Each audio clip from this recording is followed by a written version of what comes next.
دعا اور استغفار کرنے کے آداب کیا ہے، استغفار کا نتیجہ کیا ہوتا ہے، اور کیا نبی کا صرف کام وہی پہنچا دینا ہوتا ہے، ان سوالوں کے جواب کو جانیں گے آج کے اس ایپیسوڈ میں۔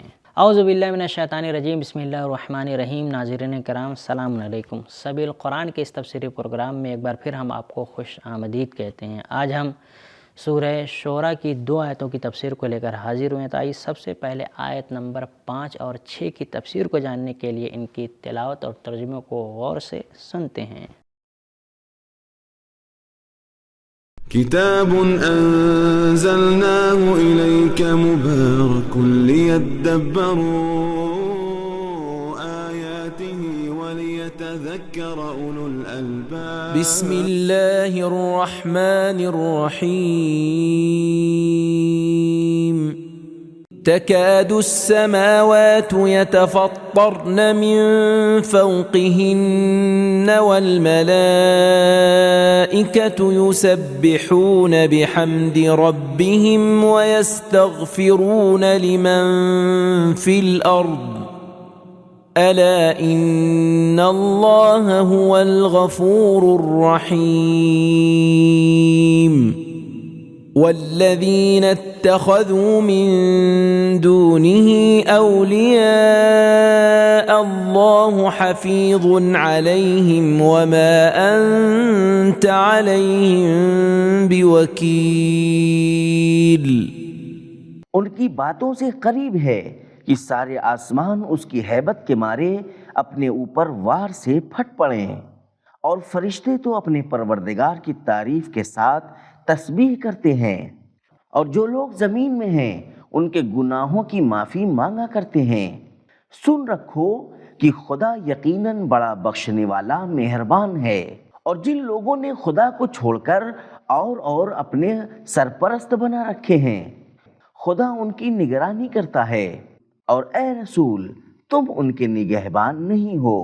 ناظرین، پروردگار عالم نے اپنے بندگان خاص کے لیے ان آیات میں کچھ نکات رکھے ہوئے ہیں، آئیے ان نکات کو جانتے ہیں۔ کتاب انزلناه الیک مبارک لیدبروا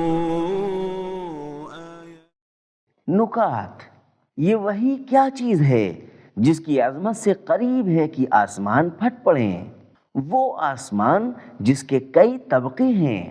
7 سماوات طباقا، سورہ ملک آیت نمبر 3۔ مضبوط ہیں۔ 7 شدادا، سورہ نبا آیت نمبر 12۔ اور مضبوطی میں نمونہ اور مثال ہیں۔ اَأَنتُمْ أَشَدُّ خَلْقًا أَمِ السَّمَاءُ بَنَاهَا، سورہ نازعات آیت نمبر 27۔ ایسے آسمان کہ جن کے ہزاروں کہکشاں گیلیکسی موجود ہیں، اور ہر کہکشاں میں بہت سے نظام، اور ہر نظام میں بہت سے گلوب ہیں، کہ جن میں سے بہت سے ایسے ہیں جو زمین کے لاکھوں برابر ہیں، اور انسانی عقل ابھی ان کے قریب بھی نہیں پہنچ سکی ہے۔ یہ ہے وحی کی عظمت۔ سورہ مریم میں آیا ہے تکاد السماوات یتفطرن منہ وتنشق الارض وتخر الجبال ہدا ان دعوا للرحمن ولدا، سورہ مریم آیت نمبر 90-91۔ مشرکین اللہ کے لیے بیٹا قرار دیتے ہیں، قریب ہے کہ ان کے اس برے عقیدے کے سبب آسمان پھٹ پڑے۔ فرشتے دنیا کے نظام کی ذمہ داری کے ساتھ ساتھ انسانوں کے لیے دعا بھی کرتے ہیں، وہ فرشتے جو کبھی گناہ نہیں کرتے۔ لا یعصون اللہ ما امرہم، سورہ تحریم آیت نمبر 6۔ وہ گناہگار لوگوں کے لیے دعا اور استغفار کرتے ہیں۔ جی ہاں، پاک لوگوں کو دوسروں کے بارے میں بھی سوچنا چاہیے۔ البتہ فرشتوں کا استغفار کرنا اصل میں اللہ کا اپنے بندوں پر لطف و کرم ہے، کیونکہ فرشتے اللہ کا حکم بجا لانے کے علاوہ کوئی اور کام کرتے ہی نہیں۔ اس آیت کا کہنا ہے کہ فرشتے زمین پر رہنے والے تمام لوگوں کے لیے دعا کرتے ہیں۔ یستغفرون لمن فی الارض، اور سورہ غافر کی آیت نمبر 7 کے مطابق فرشتے مومنوں کے لیے دعا کرتے ہیں۔ وَيَسْتَغْفِرُونَ لِلَّذِينَ آمَنُوا، اور دلچسپ بات یہ ہے کہ ان کے استغفار کا فائدہ اس وقت ہوگا جب مومنین خود بھی استغفار کرتے ہوں۔ فاغفر للذین تابوا واتبعوا سبیلک، اللہ کی مغفرت اور بخشش میں شک نہ کریں۔ الا ان اللہ هو الغفور الرحیم، اس جملے میں کئی طرح کی تاکیدیں آئی ہیں۔ الا ان ہوا جملے اسمیہ، غافر کے بجائے غفور، اور الغفور میں الف لام۔ اللہ نے لوگوں پر حجت تمام کر دی ہے، وحی کو اپنی سنت قرار دیا ہے، اور پیغمبر صلی اللہ علیہ وآلہ وسلم کو وحی بھیجنے کا وسیلہ، مگر اس کے باوجود لوگ دوسروں کی جانب چلے جاتے ہیں۔ من دونہ اولیاء اللہ، قرآن اور روایتوں میں معمولاً حمد کو تسبیح کے ساتھ بیان کیا گیا ہے۔ یسبحون بحمد ربہم، سبحان ربی الاعلی و بحمدہ۔ ناظرین، ہم نے نکات کو جان لیا ہے، اب ان آیات کے بہترین پیغام کو بھی سن لیتے ہیں۔